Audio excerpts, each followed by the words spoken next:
Rasul Karim Amma Ba'd.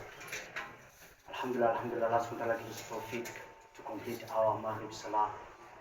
All praise is due to Allah subhanahu wa ta'ala and salutation to Rasulullah sallallahu alaihi wasallam and the Sahaba ajma'in radiyallahu anhum. Alhamdulillah, we covered two parts, so I'll do a quick recap. So our history really starts with Nabi sallallahu alaihi wasallam, who received the revelation and making immense effort in Makkah, and with a few followers making the migration to Medina, and where our calendar starts, the Hijri. This is where our calendar, so our history really starts from that moment onwards. For good 10 years, with so much difficulty still ahead against the Yahud and different tribes in the Munafiqun, he still establishes the estate. After his demise, his close friend Abu Bakr radiallahu anhu takes the banner. Within Arabia as well as outside, he makes effort, so no rest. From there, Umar radiallahu anhu takes on and expands the Ummah hugely. Usman radiallahu anhu takes on, and as well as expanding at a slightly slower rate, but he develops the administration and some changes are being made. Sadly, we have the first real sad moment of his assassination, which is followed by the assassination of Ali radiallahu anhu, and the power kind of shifts to a different kind of system. From the Khulafa Rashidin, it goes to Muawiyah radiallahu anhu, who does immense amount of work, and this is where we have the Umayyads, who ruled for about 100 years, almost a century, and they develop, and that's when the Islamic Empire kind of expands. So from Spain all the way to today's Pakistan, which is Sindh, and going a bit further north, which is today's Bukhara, Samarkand, all that is under Umayyad control. But unfortunately, Dunya comes inside them under the later Umayyad rule, and the Abbasids take over. And during the Abbasid period, this is when you have some, say, like not so much expansion taking place, but more administration development is taking place. And also under the Umayyads, even though Muslims were the rulers, but most of the subjects were Christian. A good 60% of the Christians were living under the Umayyad rule. So the conversion rate is very slow. 100 years on, a majority of the people are still Christian. Like for example, the people of Egypt were Coptic Christians, and they don't actually convert into Islam until the first Crusaders come along, which is a kind of irony. Also in Syria and other places, they're mainly Christians, ruled by Muslims.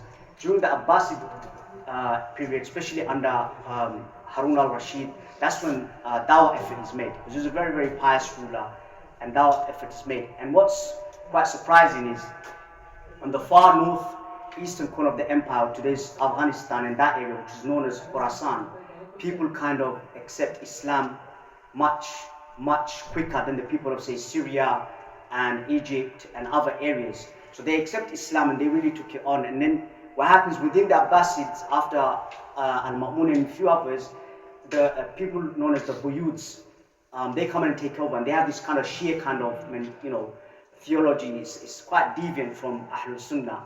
But the people of Khorasan, the Seljuks, they come and save the deen. And around that time, a lot of Turkish, so at that time, just to give you a bit of geography understanding, so the Turkic people were originally from what's today's, say, Mongolia, Kyrgyzstan. That's where they were residing, and they were coming westwards, and they were under the Chinese. But their first contact is with the empire called the Samanid Empire, under the tutelage of the Abbasids, and they become Muslims, and they move more westward, and today's Bukhara and Samarkand is under their control. And these are the people that come into Hindustan, India, what we know today. So Umayyad expansion went up to as far as Sindh Valley.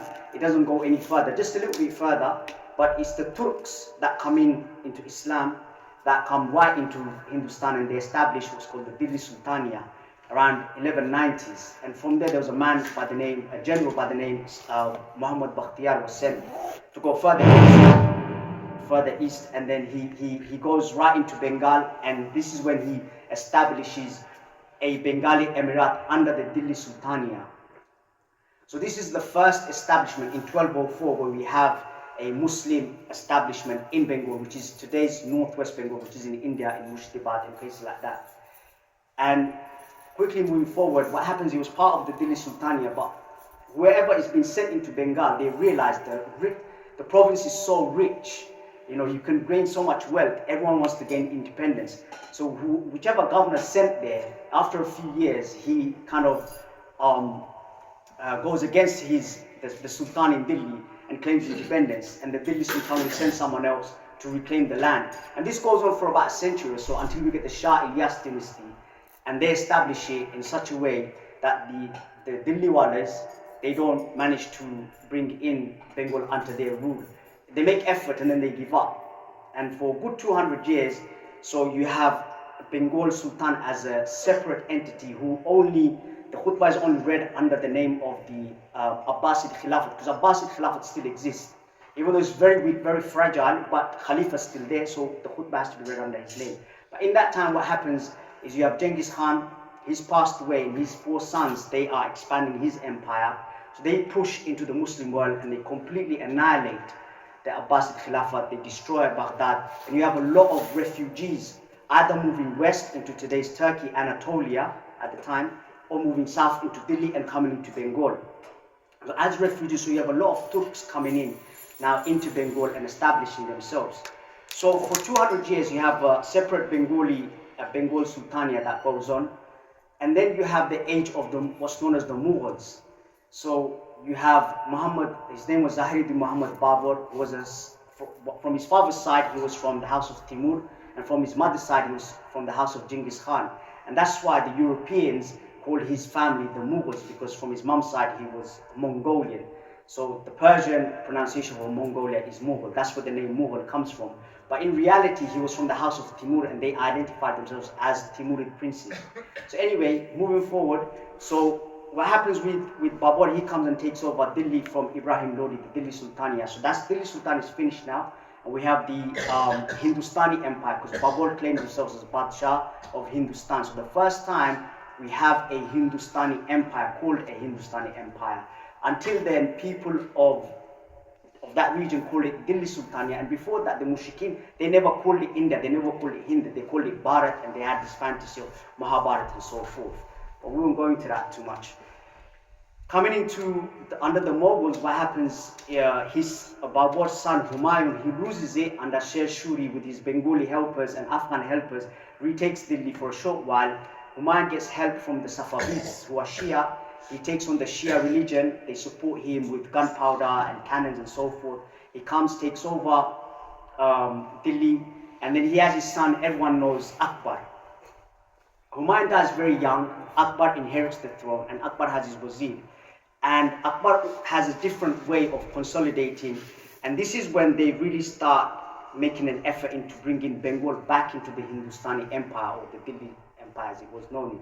And it takes them good 75 years from all the way from Akbar's reign into Jahangir's reign. It's only then the Bengali people with their Afghans that kind of are defeated and accept the overlordship of the Mughals.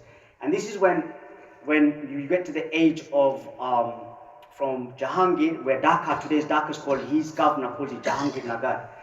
Because as I explained before in the last years, I'll say it again, what it is, the unique thing about Bengal in the whole of the Indian subcontinent is that normally land rises above sea level through plate tectonic movements. But here in Bengal, what you have in a very few other places in the world, where the land rose above the sea level due to the 2 rivers that brought in all the silt that was coming down from the Himalayas. So you have the river known as Brahmaputra, and the other main river is the Ganges River. So both these rivers, they come along and they kind of join eventually. But as they come along, they bring a lot of silt, and that is deposited in the land and the water goes into the sea. And so that's why this land slowly rose up. And it took time. Even say, like, for example, about 700-800 years ago, the landscape of Bengal, the river system was very different. So as the river, especially the Ganges River, moved more eastward, as people who always live by the river because you need water, so people moved further eastward. But because of this formation of the land is very, very rich. It's one of the few places in the world where you can yield the harvest twice in 1 year. Like those who our uncles that lived in there especially would know that you can have the paddy field, the rice grows quickly, you can get one harvest and get another one in time. And also because of the floods as well, when the flood water recedes, it leaves a lot of rich silt behind. And the Mughals realized how amazing this land is, and that's when they start beginning deforestation. Until then, most of Bengal was still under a lot of jungle or rainforest, you could call. So they start the rapid deforestation, and then you get to the age of Shah Jahan. I'm quickly fast forwarding. And what Shah Jahan realizes is that people are not being taxed fairly here. Because if you use our Islamic calendar, and if you tax people according to those months, people are not going to get taxed fairly. So he gets his people to create the Bangla calendar. That's when the Bangla calendar actually starts from. So because Bengal is so unique, it's one of those places that has 6 seasons. Like most places in that region of the world, if you go along just above the equator, it's normally 4 seasons. But Bengal has 6 seasons because it's so flat and it's surrounded by disconnected hills, and you have the Bay of Bengal as the only open place. So it has 6 seasons, so he sets this up. And the Mughal Empire is almost reaching its zenith at that time. And, it's so prosperous, it's doing very, very well. At the same time, what's happening in the other part of the world, where Islamic Spain is being lost. So of 1492, Islamic Spain is lost, and the Catholics completely take over. And what happens when they take over, Christopher Columbus, he learns about navigation, and so he goes out. So the Spanish, they go out to the west as well as they come into the east. And what they realize is that they really want to take over Jerusalem, but they can never take over Jerusalem. So they have to attack the Muslims from the east. So they venture out to go around the world and come back. And he just accidentally bumps into discovering America. He had no intention. However, so because the Muslims are still very, very strong at the time, so these Catholics, they want to take back Jerusalem. They can't figure out how to. And the Portuguese come in to go out. They come into Bengal, and they know that we can only trade at best. Fast forwarding from 1492 to 1599, we come to the age of. So what the English have learned is that the Dutch and the others have gone on, and they are making a lot of money. And there's one guy called, his name was something Smythe, I think Thomas Smythe, if I can remember, not too far from here, from Spitalfield. He learns that these people are making a lot of money. So if we go out there, we can bring in. And this is the very, very first time the stock exchange starts, exactly in 1599. So he gets a whole lot of people, and everyone chips in a little bit of money. And he promises them, I am going to bring you something back. It's going to be amazing. So he gets about maybe £100,000, if that altogether, gets a ship. Long story short, he manages to go to the Indonesian island. He finds a Portuguese ship with everything loaded. So as being, these guys were pirates, and they were pirates under King James, as well as Queen Elizabeth at the time, not King James. And they were pirates because Queen Elizabeth was actually pro-Muslim, believe it or not. She was trying to consolidate with Morocco and the Ottomans because she hated the Catholics so badly.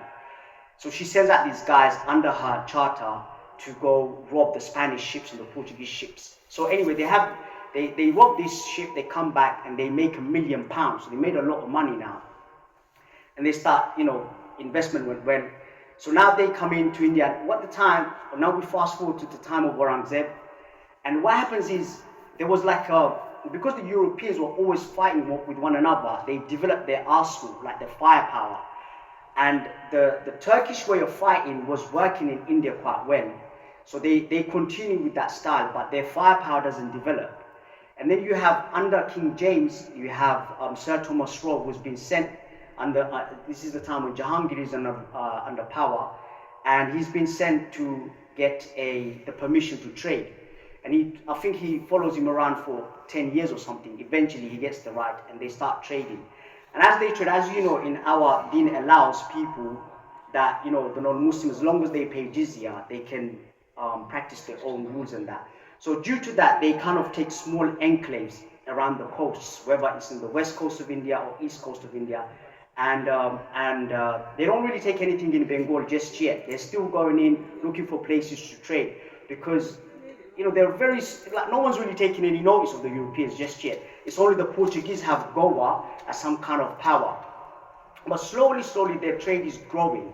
And because they have their own kind of, they're allowed to practice their own rules as long as they pay the jizya. So what they do this something called like tax-free trading. And this is when the Seth bankers, known as the Jagat Seth, they're like the Rothschilds. they're like the Rothschilds of India, you can imagine. So what these guys do, they loan out money. So whenever this English company, which becomes East India Company later on, is in trouble, they go borrow money from these guys.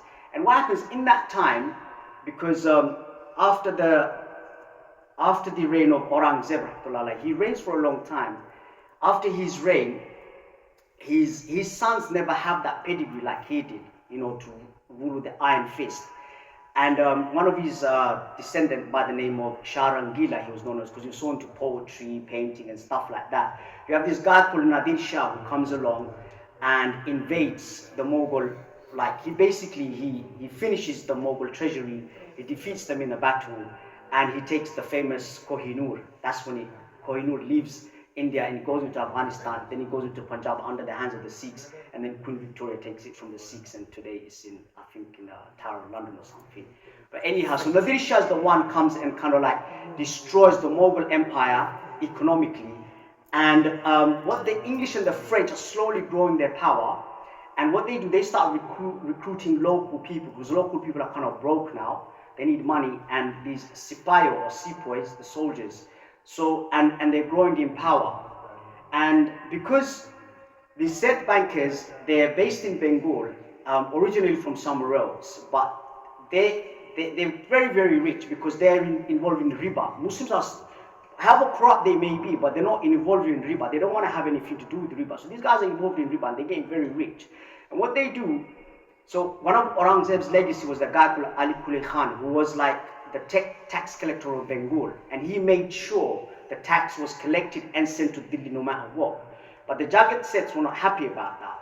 So they get this guy called Al-Wardi Khan, who was a Persian, to come in and replace Ali Kulli Khan. And Al-Wardi Khan was good. At the same time, the Marathas, they were always fighting Aurangzeb, and they expand their territory as well. But Al-Wardi Khan managed to defeat the Marathas and stops them from invading into Bengal. So for that, he makes a bit of a name for himself, and he secures Bengal. And he only has 3 sons and no daughters. So he has to pass his legacy onto his son, everyone that knows as Siraj-ud-Dawla. Apparently, Siraj-ud-Dawla wasn't a very good man. For whatever reason, I don't know, but there's no good historical account about him. They were all Shia, by the way. Anyhow, what Siraj-ud-Dawla does, when he comes into power, he's not happy about how the East India Company are operating, like the way their power is growing, and the Jagat Seths, and he realizes, so he attacks Calcutta. Calcutta is, and one of the things was that wherever the East India Company, or any foreign companies, French company, wherever it was they did, they had to consolidate with the Nawabs, even though kind of like the Mughal Empire is broken and shattered, but the Nawabs still gave their allegiance to the Mughals, and you had to consolidate with the Nawab before you did anything. And he got news that they are fortifying Calcutta, but actually they were fortifying it against the French, because the French and the English were head to head. However, he goes and attacks Calcutta, and he defeats the East India Company. But by the news is sent back into England, and they send this guy called Clive Roberts, who was a bit of a local mafia kind of gangster. This guy was somewhere in Shropshire, and he was a bit of a menace. So they send him out there, and what he does, when he goes to Calcutta, he works out what to do, and he contacts someone called Mir Jafar. And the Jagat Seth bankers as well, they contact Mir Jafar, and they want to move Siraj-ud-Dawla because they're not happy with the way he operates. And they're like, listen, we will fund you, we'll fund the whole war and everything, we'll pay up Mir Jafar, so Mir Jafar would not help out Siraj-ud-Dawla in this next battle that's about to take place, the famous Battle of Palasi. And what happens is, so Mir Jafar was supposed to turn up for the battle, he doesn't, he comes in very late, but by that time, Clive Robert and Siraj-ud-Dawla had fought, and Clive Robert obviously became victorious. Siraj-ud-Dawla lost, so they have all of Bengal. However, what happens is no one is accepting their rulership, because you need some kind of, you need the Diwan, which Diwan goes all the way back to the Khulafa Rashidun, to the Umayyads. So you have to have this Diwan, this authority, to act like you rule the place, and to extract the economy and whatnot. So they realized that we don't have this, and after they put Mir Jafar, someone else comes by his son-in-law, Mir Qasim, who rebels against him, And that's when things kind of like really goes against the English company, the East India Company. And you have someone called Badshah Alam at the time under the Mughal, and he has no power, but everyone accepts him as the ruler. Because in that time, what happened was the Sikhs come and take over the Red Fort, but they realize you can't rule the Red Fort as a Sikh. You have to put a Mughal there because no one just recognizes you as the overlord. Even though when the Marathas take over, they also realize that you can't rule Red Fort as a Hindu because no one will accept you as the Lord. So it has to be a Mughal lineage who rules the Red Fort, and whoever rules the Red Fort has the authority. So Shah Alam is going around, getting around people to support him. Mir Qasim, he rebels against the East India Company, and they join, and the Nawab of Bihar. So Bengal and Bihar are neighboring, provinces. They join together, and they want to get rid of the East India Company because they're not happy about the way they run things. But what happens with Shah Alam?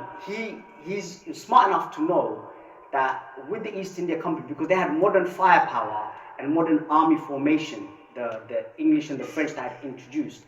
But because of his general's arrogance, especially the Nawab of Bihar and also Mir Qasim, they think like we're big in number. There's about 100 and something like 50,000 of us, and there's only 30 or 40,000 of them. We can take them on, and we have our cavalry and so forth and whatnot.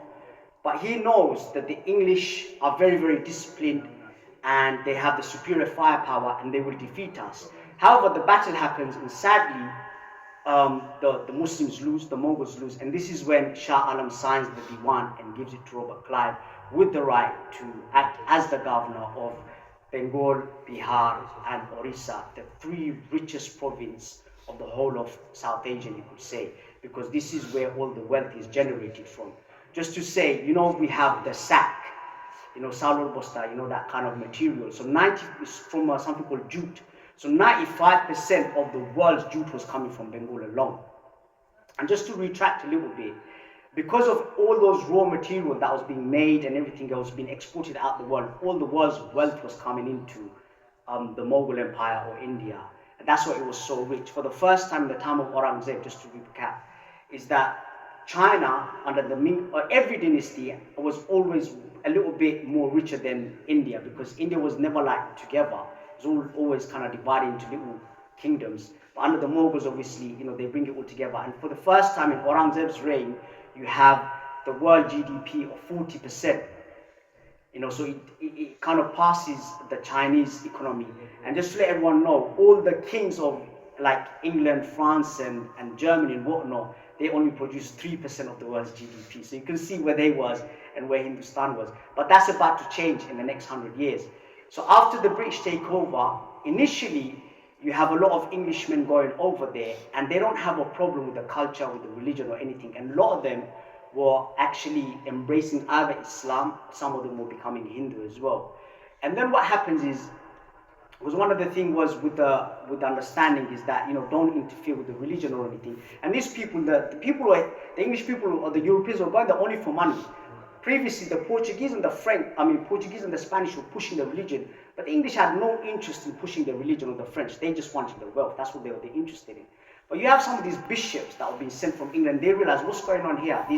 These English, these Christian, they're becoming Muslim, they're becoming Hindu, and that's when the missionary effort starts, and this is when the trouble starts, and that's when the persecution and so forth starts, and the famines are happening, and they become more greedy, and they become very, very brutal, because on two occasions in that time the East India Company becomes almost bankrupt because war is very, very expensive, and they're extracting all the wealth. And what happens by then, the whole mentality changes, like to a nasty level, in the point that what they were doing, so they were taking the wealth from Bengal, right, and this raw material was being made in England and then being sold back to the people. So it's like me come to your house, taking your crops, cooking it, and then selling it back to you. And while in that time, you do all the hard work, but I'm making money.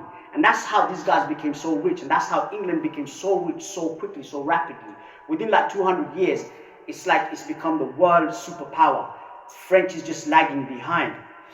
And this is what they do. So when there's a famine, before in the time of the Mongols, there will be famine relief. But they couldn't care, because one of the principles was, they had these 4 principles, and one of those 4 principles is that you don't give charity. If you give charity, it makes people become mundane. It makes people all these welfare systems, labor and all of this. None of this existed back then. They were quite against it as well. So that's why in that time, you have people just dying, literally.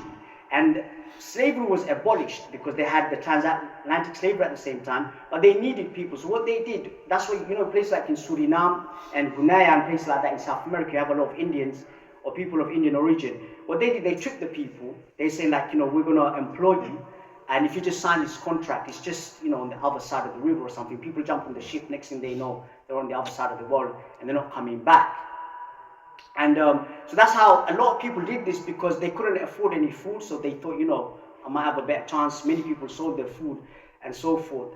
Fast forwarding to 1857, where you have Badshah Zafar, the last, the remnant of the Mughal Empire, emperors. He has no power whatsoever. He's just a symbolic leader. And what happens is, at that time, is the English East India Company has taken more or less full control of whole of South Asia.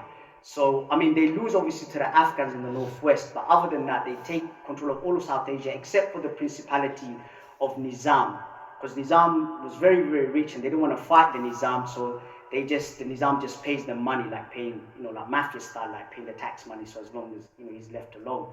So, and there were lots of other principalities. But what happens is, so come to Badshah Zafar. So some of these sipayos, these soldiers that working for the East India Company, their bullets, you have to grease it with either cow fat or pig fat. And obviously, the pig fat is bad for the Muslims, not going to do it. And the cow fat is bad for the Hindus. So they rebel. And when they rebel, what happens is, they rebel against their own masters, but the East India Company comes down hard. But as they rebel, they go up to Badshah Zafar saying, listen, we give our allegiance to you. If you fight back, we'll fight with you to get rid of the East India Company. Badshah Zafar by that time is a very old man. He's got no power. He's had no military training or anything. And he's busy just living a life of luxury, because that's what their life's been all that time. At the same time, you have a group of ulema who rise up to the challenge as well. And the historians label them as jihadis. And amongst them was a famous person by the name of Imdadullah Haji. Rises up, and he's the Amir of the Muslimin. And his plan is that if we fight in this battle and if we become victorious, we will remove Badshah Zafar and we'll give our allegiance to the Ottoman Sultan as the Khalifa. Because all this time the Mughals never ever gave their allegiance to the Uthmaniya Khilafat. They claimed not Khilafat for themselves, but they just didn't accept them as Khalifas. However, so Haji Imdadullah Makki, ill-equipped, but fights in the battle. Unfortunately, they all lose. Badshah Zafar is captured and he's tried under British law now. Up to this time, it's East India Company, so it's not under British rule. So what happens then is, comes into Parliament, Queen Victoria gets involved, and this is when official British rule starts from 1858, you could say. So 1857, the mutiny happens. Badshah Zafar is removed from Delhi. He's been escorted out to Rangoon in Burma. And these people are so horrible. What they do, they bury him in a place where no one knows. And before they bury him, they spray his graveyard with lime and lemon. So when they put the body in there, it dissolves really quickly. So no one can ever identify. So no one can ever go back and say, this was Badshah Zafar and so forth, make any kind of claimant. And they do it very, very quickly. They bury him really quickly in Burma. So that's the end of the Mughal period. But all the way from the 1400s, where Timur first started off, to 1857, it's one lineage is finished now. So Queen Empress becomes the Empress of Hindustan, you could say. And they make it out like they're doing a better job now. But what's sad is that in that 100-year rule, 30 million people of indigenous people die, and 1/3 of them die out of starvation because of the way they extract things out of India. And there's no famine relief, there's no such thing. And we fast forward to 1914, coming to the First World War, and looking into the history, I would say from the time of the First Crusade up to the time of Genghis Khan, I would say was the worst time of the Muslims, globally speaking, because what Genghis Khan did was it's out of imagination what he did to the Muslims and what the Crusades did as well. And then I would say this was probably the worst period as well, because it's in 1914 where the First World War kind of breaks out. But First World War was just an excuse. They talk about what happened. This happened in Sarajevo. One of the guys got assassinated, and it was really between the Germans and the Russians. But the people of Austria really didn't want the war. It was an Austrian Duke who got assassinated, but they didn't want war. It was the Germans that wanted the war, and they dragged the Ottomans into it.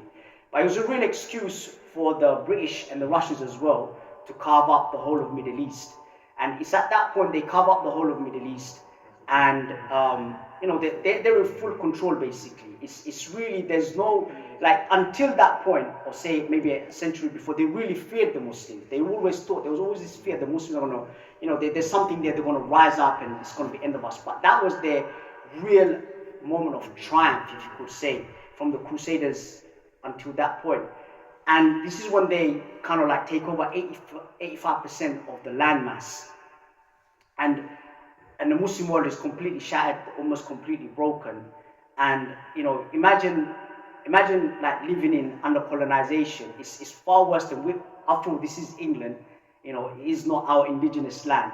But it was harder to practice the religion back in the indigenous land, because anyone that proclaimed anything against the British rule, they were hanged and so forth.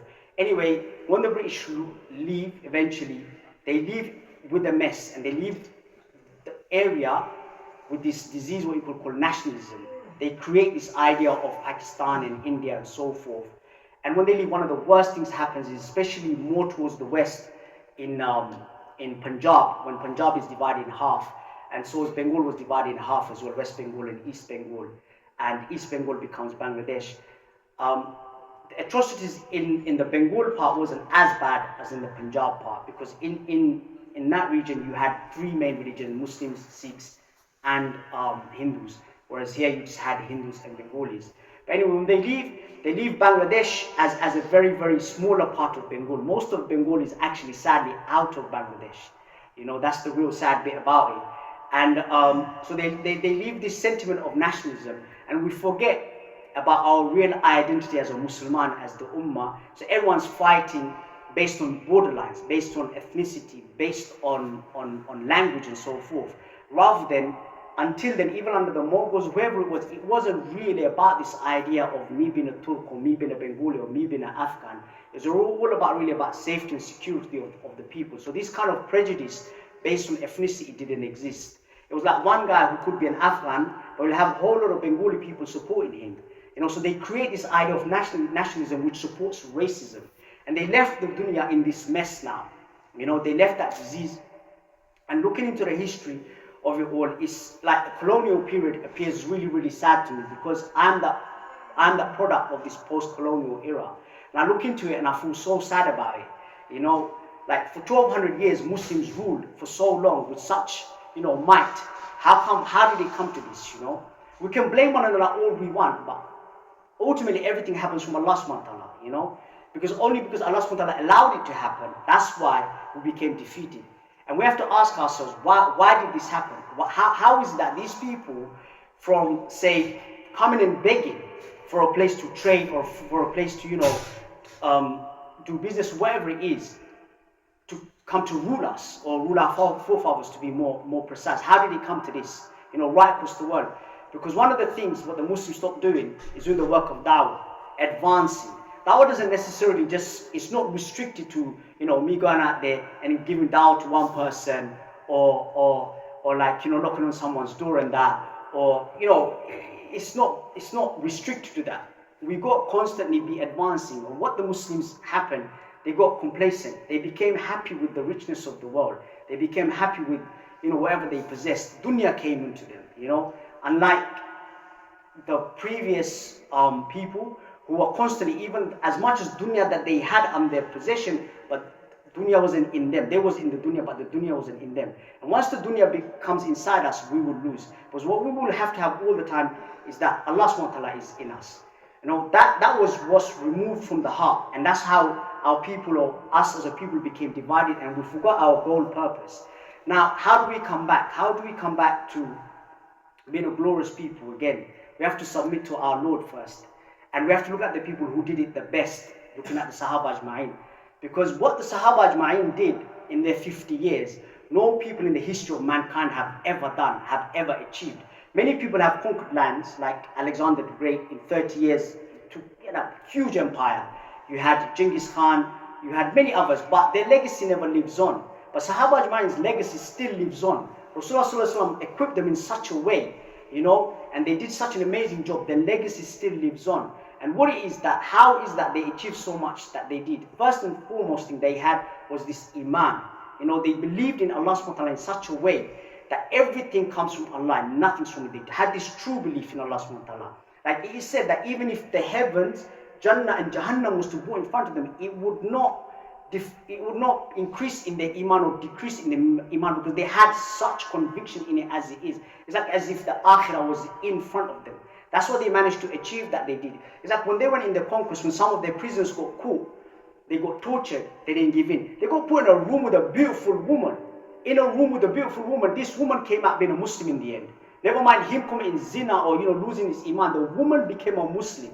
I can't imagine what would happen to us in this day and age. So this is what the Sahaba, they had this belief that Allah subhanahu wa ta'ala is watching. Whatever I'm doing it for Allah. And that's why Allah subhanahu wa ta'ala made them so successful. The other thing that they had was this namaz they had. And what's amazing is that with namaz, is because it's designated in 5 specific times that we have to do our salah, and in this one specific direction, if we can, is what really science starts from. The science that you can't really argue with, like factual kind of science. Science can be argued about all day long. If you bring a bunch of scientists, you can have debates till you die or whatever. However, what you have is at that time known as the astral blade. The Greeks invented this. But because Sahaba Ajma'in were going in all directions, they improved that astral blade only for one reason, really and truly, to start off with, to find the time of my namaz and the direction of my namaz. And everything kind of really kicks on from there. And another thing that you need to do namaz is to do wudu. So wherever they went, they had to find a way to channel the water in. Until then, in places like Spain, and if you go now, or many other parts of the world, they didn't have these kind of channeling of water system. It's the Sahaba Ajma'in that go and set this up, and obviously their success and so forth. So this is the other thing they had. Also, they had a zeal for ilm, and this ilm was always supported with dhikr. Because you can have all the knowledge in the world, but if you don't support it with dhikr, with tasawwuf, this ilm it can be just as, say, like information and knowledge. Never mind it becoming wisdom. Other really, really important thing, and I think it's the most relevant understanding colonialism and so forth, is what the Sahaba Ajma'in is Ikramul Muslimin. It's like they had mad love for one another. Nothing could come between them and the other Sahaba as a Musliman. And one of the prime examples is when Muawiyah radiallahu and Ali radiallahu anhu were in conflict. Sadly, what happened was, obviously Ali radiallahu anhu eventually gets assassinated, not under the commandment of Muawiyah radiallahu anhu.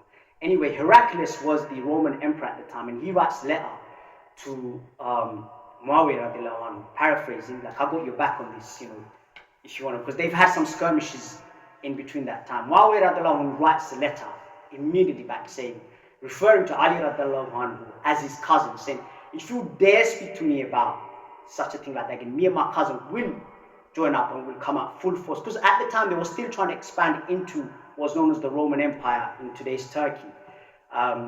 So that's what they had. Sadly, if you look into other parts of history later on, Muslims kind of consolidate with the non-Muslims and they fight against their brother. And that's how we really lose Spain. India was lost in a different way, but Spain was lost because they take sides with the Catholics and they fight with one another, and eventually the Catholics take over. Other thing the Sahaba Ajma'in had, wherever they did it with pure ikhlas. They checked the intention that I am really doing this for Allah subhanahu wa ta'ala. It was never for their own gain, never for their own fame, nothing to do. It was never personal. It was only pure for Allah subhanahu wa ta'ala, as Rasulullah sallallahu alayhi wa sallam showed. And finally, the da'wah. It is Nabi Sallallahu Alaihi Wasallam is the last messenger. They accepted this, they understood this, and this work is left on our shoulders, and they did not strive. And as evidence to that, out of the 120,000 Sahaba Ajmain, only about 20,000 are buried around Arabia. Most of them are scattered all over the world.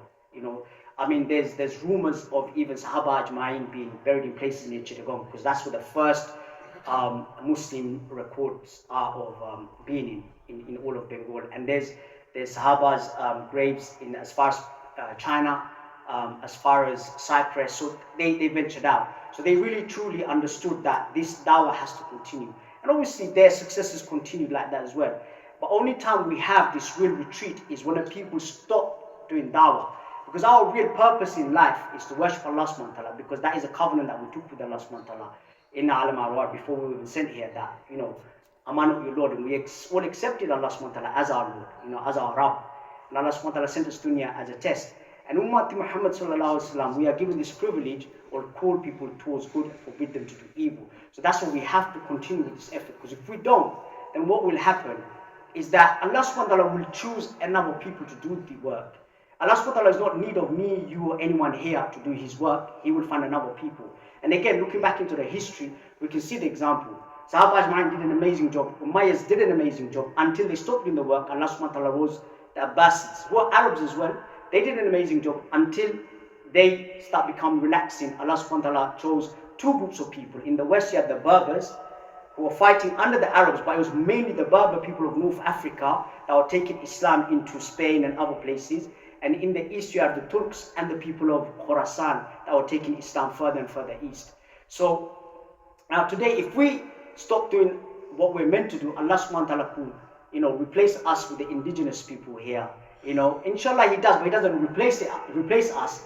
We pray that Allah subhanahu wa ta'ala gives hidayah to everyone, and everyone's been used, but we must consciously always be on the dawah, on the advance. I don't want to use the word like offense, but we need to stop thinking defensively, because one of the things that came out of colonization is this inferior complexity that's been put into us, to think of ourselves as an inferior people, that we have no strength, we have no mentality, we have no intellect, we cannot advance.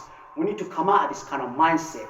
And one of the ways to come out of this mindset is by, again, looking into the Sahaba and those who followed them, and look into this our glorious path. And inshallah, this will give us the boost that we need and continue the effort. So inshallah, is everyone ready to do this? Yeah? Inshallah. Questions? Oh, sorry. If anyone has any questions or anything that they feel like I missed out on anything, please ask. So everyone's learned everything they supposed to. Okay, sure. Sayyidullah was son of Alivardi Khan. His grandson. Grandson, yes. Daughter's son. Yes, daughter's son. Alivardi Khan, 3 daughters. Oh, sorry, I made slips there. Sorry, yeah. He had 3 daughters, and Sirajudullah was one of the sons. What do you think of Nawab Salimullah? Everyone says that he had a great contribution in Bengal, building universities, institutions for the Muslims, and he was the first Nawab to actually fight for the Muslims. What period is that? I haven't looked into it. I think it's 1990s where he built Dhaka University. Okay. And Indian institutions. Is this under colonial rule? Under colonial rule. Okay. Who fought against the Hindus Okay. in West Bengal. They were opposed that Muslims should go for further education. I haven't looked into that. I'll definitely look into it. Yeah, no, absolutely. I'll definitely look into that as well. I've not come across that, but yeah, I'll definitely look into it. Thank you. Jazakumullah khair.